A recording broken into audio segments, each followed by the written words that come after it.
যদি আমি বলি আমার রাসূল কেমন ছিলেন, তিনি ছিলেন মধ্যম আকৃতির। তিনি না লম্বা না খাটো।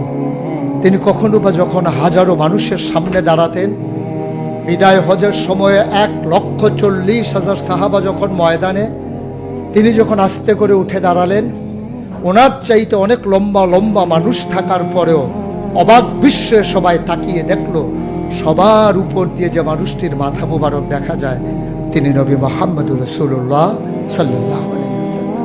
তিনি মধ্যমাকৃতির হওয়ার পরে সবার উপরে তার শির, সবার উপরে তার মাথা। সবাই অবাক বিস্ময়ে তাকিয়ে দেখলেন তার চুলগুলো হালকা হালকা কোঁকড়ানো। তিনি কখনো বা যখন চুলের ভিতরে তৈল দিয়ে আছড়াতেন, অবাক বিস্ময়ে মানুষ তাকিয়ে দেখতেন, মনে হতো চুলের মাঝে যেন মৃদুমন্দ ঢেউ দেখা যায়। তার কপালটা ছিল চওড়া শুভ্র, তার চোখের ভ্রুগুলো ছিল দনুকের মতো বাঁকা, তার চোখগুলো ছিল টানা টানা ভাসা ভাসা, তার চোখের পাতাগুলো ছিল গোলাপের পাপড়ির মতো।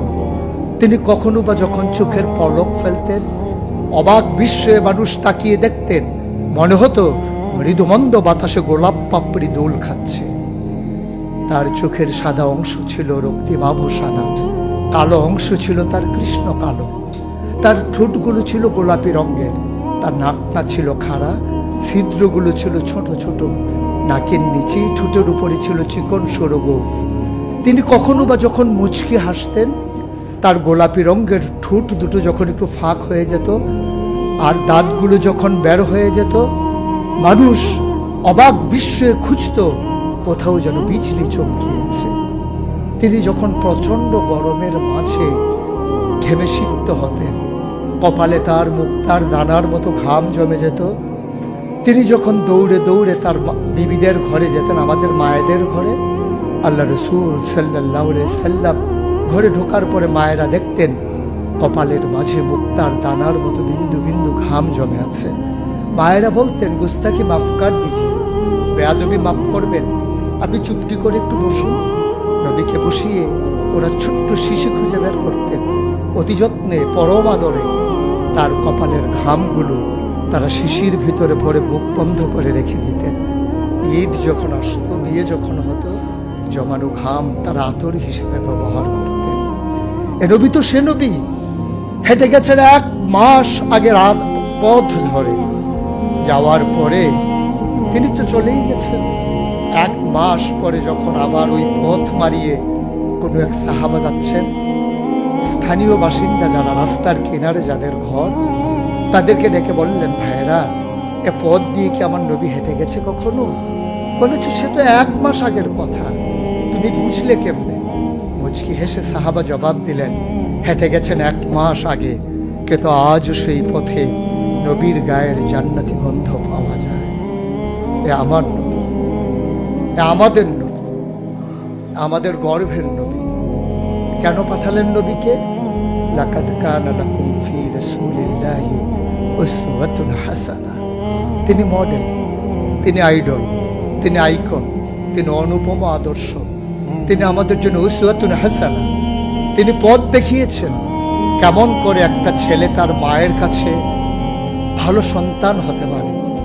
তিনি আঙ্গুল দিয়ে দেখিয়ে দিয়েছেন কেমন করে কোনো এক স্ত্রীর কাছে ঈর্ষণীয় স্বামী হওয়া যায়।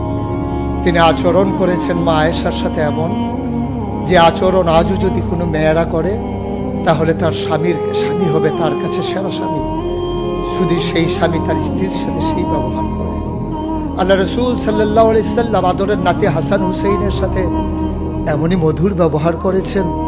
কেউ যদি সেরা নানা হতে চায়, কেউ যদি সেরা দাদা হতে চায়, সেজন্য নবীজি যে আচরণ করেছে হাসান হুসাইনের সাথে, সেই আচরণ করেছে তার নাতনি নাতনির সাথে, তাহলে সে হয়ে যাবে সেরা নানা।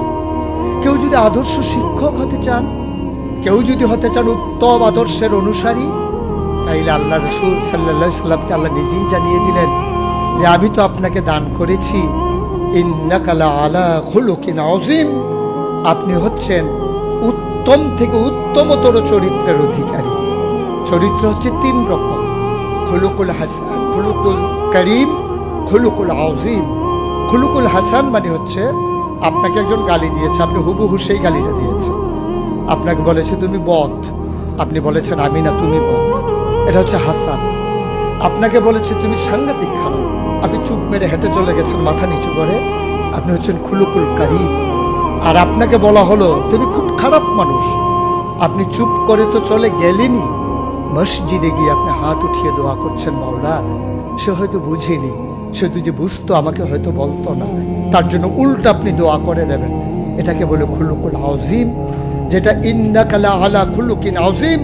আল্লাহ বলছেন, ও নবী, আমি হলাম সর্বোত্তম মর্যাদার অধিকারী, আর আপনি হচ্ছেন সর্বোত্তম চরিত্রের অধিকারী। সুতরাং যার কোনো তুলনা হয় না, তুলনা মেলা ভার, জুড়ি মেলা ভার।